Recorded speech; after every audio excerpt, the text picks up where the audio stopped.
안녕하세요. 바둑교육 전문가 광민희입니다. 교과서를 한번 제가 살짝 보여드릴까요? 이렇게. 1권은 이렇게 되어 있어요. 제가 앞으로 이 1권의 강의에 대해서 각 강마다 어떻게 하면 좋을지 전략, 그 다음에 목표, 그 다음에 유의사항, 꿀팁까지 제가 싹 알려드리겠습니다. 제가 알려드리더라도 이 기존에 역량 있으신 지도자님들이 수업을 하시는 거라서 각자 스타일에 맞게 하셔도 됩니다. 근데 제가 알려드리는 거는 이 교과서를 활용해서 이렇게 수업을 해보니까 훨씬 더 좋더라 라고 제 경험치를 알려드리는 것이기 때문에 참고하시면 좋을 것 같습니다.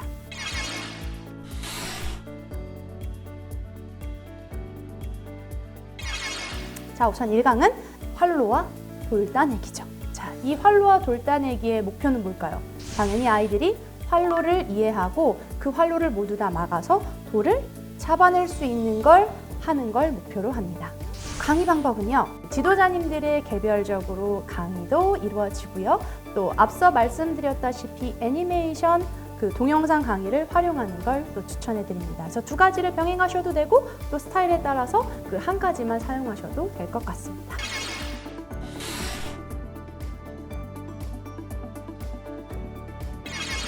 이 1강은 활로와 그다음에 돌따내기잖아요. 근데 여기서는 꼭 주의해 주셔야 될 유의사항이 있어요. 뭘까요? 단어가 너무 어려워요. 그러니까 우리는 바둑인으로서 활로?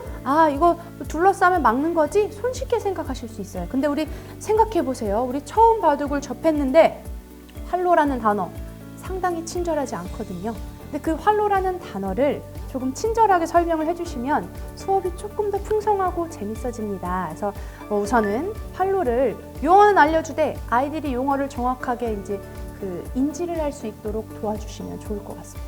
어떻게 인지를 하게 도와드릴까요? 아이들에게. 저는 직선 있죠? 이 화면에 혹은 우리 강의용 바둑판에 돌을 딱 올려놓고 이 돌과 선이 만나는 이 직선의 관계에 대해서 좀 설명을 해줍니다. 수업을 듣는 친구들이 1학년부터 이렇게 시작이 될 거예요. 이제 1학년을 놓고 기준으로 보면 대부분 이 돌과 이 직선과의 관계, 그러면 90% 이상을 알아들습니다. 그래서 요 돌과 선, 직선, 요거를 조금 눈으로 보이게 명확하게 좀 알려주시는 걸 저는 꼭 당부드리고 싶고 추천도 드립니다.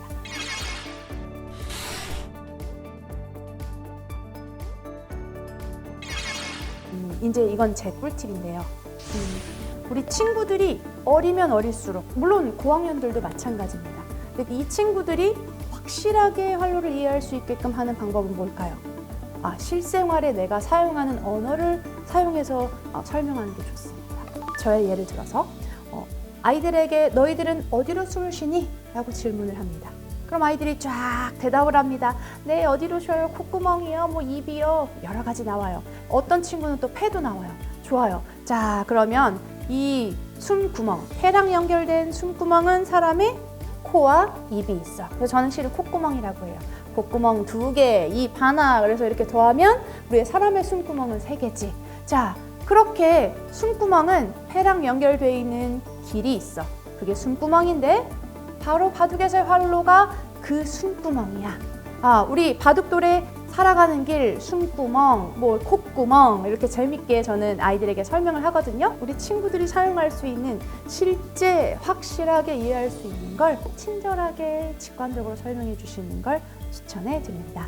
또한 이제 첫 시간에는 활로만 알려주시지 말고 바둑이 어떤 것인지 쭉 한번 우리 선생님이 훑어주시면 좋을 것 같아요. 그러니까 문제풀이 들어가기 전에, 활로 들어가기 전에 해주셔도 되고, 이제 활로를 했다? 그럼 이 활로를 막아서 집을 지을 수 있고, 집을 많이 지은 사람이 바둑에서 승리할 수 있고, 그래서 바둑에 관한 전반적인 쭉 강의를 좀 해주시면 이제 우리 친구들이 바둑은 그렇구나. 근데 그 바둑의 시작은 활로구나. 그 활로를 둘러싸면 내가 이제 돌을 잡을 수 있고, 이 돌 잡은 집이 많이 모이면 승리를 할 수 있구나 라는 이 대략적인 걸 파악할 수 있죠. 그래서 첫 시간에는 제가 앞전에 말씀드린 이 바둑 두는 시간을 조금 강의하는 시간으로 할애하는 걸 저는 추천해 드립니다. 여기서 하나의 꿀팁 더 방출하자면, 저는 첫 시간에는 좀 달달한 간식 같은 거 혹은 조그만 학용품 같은 거 가져가서 자세상을 뽑는다라든지 발표를 열심히 한다든지 여러 가지 활동에서 이렇게 되게 대답을 많이 해주고 잘 주도하는 친구들이 있어요. 그런 친구들을 뽑아서 줍니다. 그럼 이제 그 다음 시간에 아이들이 자세가 좋거나 발표할 준비를 한다거나 이렇게 합니다. 그래서 첫 시간은 바둑 두는 걸 꼭 굳이 하려고 노력하시지 마시고 이제 친해지기, 바둑에 대한 전반적인 이해도, 그 다음에 또 활로만 정확하게 딱 알려주시면 첫 시간의 수업은 끝인 것 같습니다.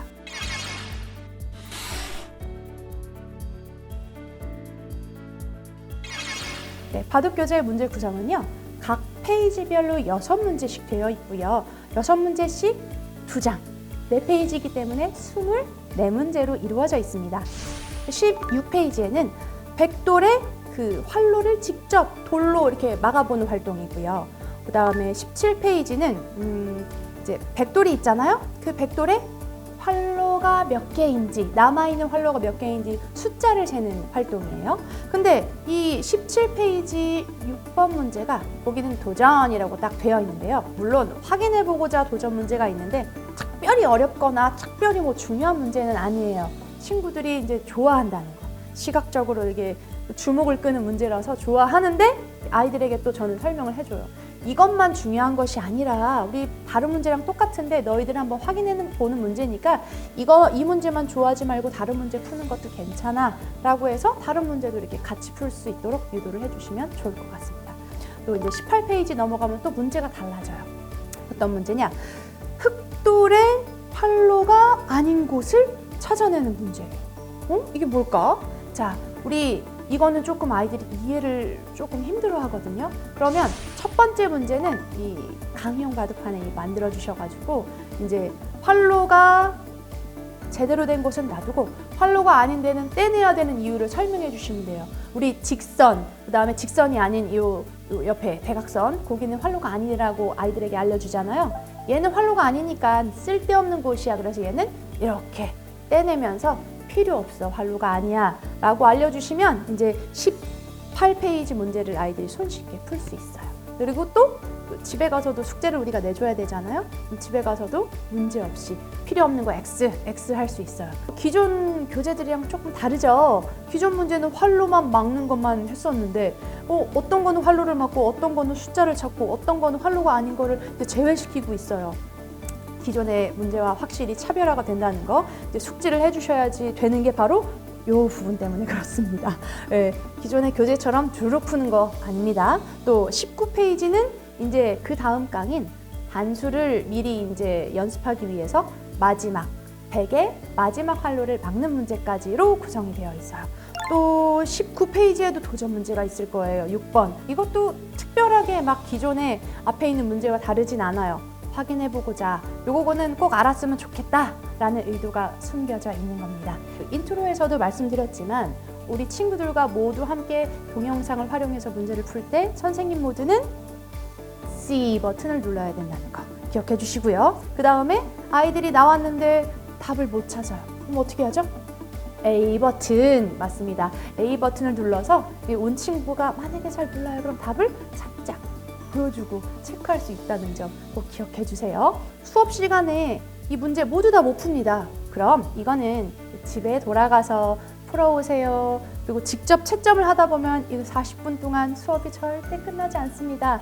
직접 채점해 주시는 거 조금 내려놓으셔도 될 것 같습니다. 정답지가 있으니까 집에서 해오세요. 이거는 숙제입니다. 혹은 또 어떤 친구는 또 미리 하는 경우도 있는데 괜찮더라고요. 그래서 일단은 이 교재는 되도록 숙제로 내주시는 거 저는 추천해 드립니다. 자, 그럼 이제 이 책의 하이라이트 뭐였죠? 창의 인성 활동이 있습니다.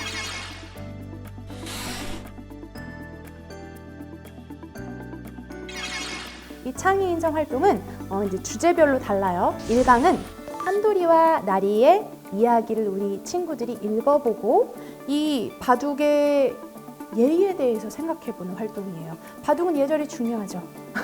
우리 수업 시간에 강조는 하는데 실제로 우리 친구들이 이 이야기를 보고 바둑은 어떤 예절이 필요할지 이제 생각해보고 적어보고 발표해보는 활동을 해보면 참 좋아요. 일단은 이 활동, 창의 인성 활동을 우리 수업 시간에 어떻게 활용하고 있는지 보여드릴 거예요. 이 보여드린 걸 보시고 아, 이 선생님처럼 해도 되겠다. 혹은 아, 이거 말고 이렇게 활용해도 되겠는데? 라고 전략을 짜시고 이제 요 활동을 수업 시간에 이제 가지고 와서 해보시는 거 추천해 드립니다. 첫 시간에는 아무래도 우리 친구들이 바둑 두는 것보다는 바둑 전체적인 걸 이렇게 활용할 수 있게끔 돕는 시간이다 보니까 되도록 이 첫 번째 창의 인성 활동은 해보는 거 저는 꼭꼭 추천해 드립니다. 그래서 제가 이제 수업하는 내용 보시고 수업에 활용하시길 부탁드립니다. 감사합니다. 자, 여러분 이번 시간에는 마음이 쑥쑥 활동을 해볼 거예요. 자, 같이 한번 읽어볼까요? 20페이지 봅시다. 20페이지에 한돌이와 나리가 바둑을 두고 있어요. 야, 어차피 네가 졌어. 빨리 포기해. 조금만 더 둬볼게. 네가 둘 차례야. 우리 이따가 떡볶이 먹으러 갈까? 이제 내가 둘게. 여기만 두면 7개가 잡는 거지? 반칙한 거 아니야? 나 못 봤단 말이야. 내가 거의 이길 뻔했는데 한 수만 물려줘. 네가 바둑에 집중하지 않은 거잖아. 바둑은 이기고 지는 것보다 서로 예의를 갖추는 게 더 중요해. 미안해. 내가 오늘 떡볶이 쏜다! 이런 내용이네. 자, 그럼 이 내용에서 한돌이가 예의에 어긋난 게 뭘까요, 여러분? 혹시 어떤 게 어긋났는지 발표해 볼 수 있는 친구? 서은이. 이미 뭘 딴 데 뒀는데 한 수만 불러달라. 그랬구나. 좋았어. 그것도 어긋나. 또 다른 의견은 또 없을까?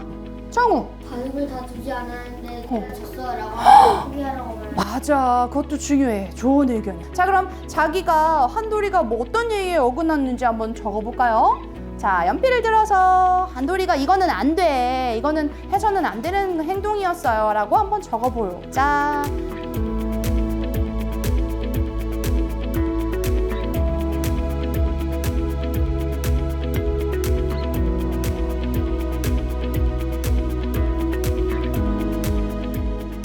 혹시 적은 사람 중에 한돌이가 잘한 부분에 대해서 발표해 볼 수 있는 사람?